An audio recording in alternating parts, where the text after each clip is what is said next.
माने धूल होता है और स्नो माने बर्फ, बर्फ की धूल। देखिए इस पाठ में कवि जो है, पोएट जो है, ये एक अच्छा 10 के पाठ में आपके संकलित है।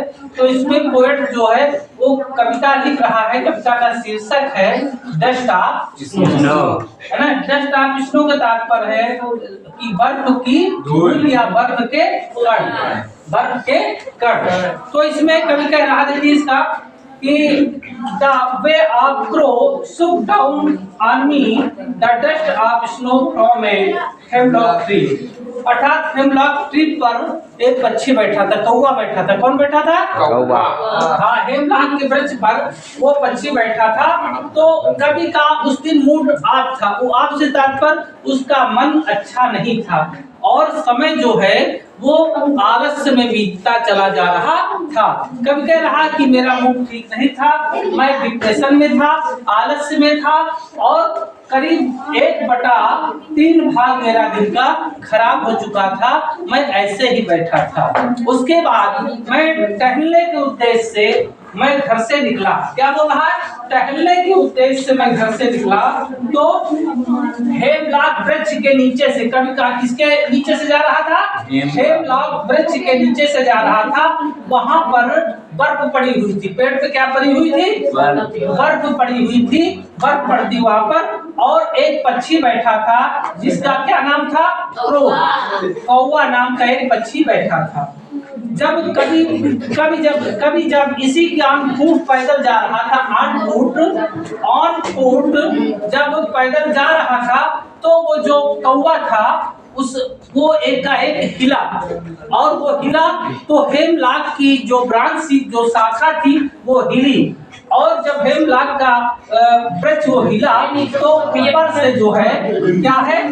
डस्ट ऑफ स्नो, बर्फ की कण थे वो कवि के ऊपर गिर गए। अर्थात बर्फ के कण कवि के ऊपर गिर गए।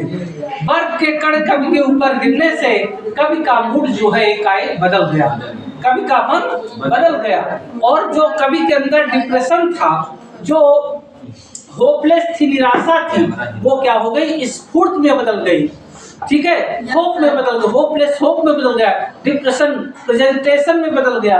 इस प्रकार से कवि जो है वो कह रहा है कि मेरा अब तक का जो दिन का समय नष्ट हुआ था हो चुका है या जो हो रहा था वो तो ठीक था, लेकिन अब इस घटना के बाद मेरे अंदर एक नव चेतना आ गई है, नव स्फूर्ति आ गई है कि व्यक्ति को गतिशील होना चाहिए, व्यक्ति को क्रिएटिव होना चाहिए, छोटी छोटी बातों में अपने दिमाग को डिस्टर्ब नहीं करना चाहिए। कवि कह रहा है कि at the poem dust of snow at want convey the sometimes Christian moment and action which are the simple have larger significance. They can change the mood of life. Person away grow breaks down that of snow on the poet impair and give up in the idea sake of the his presence।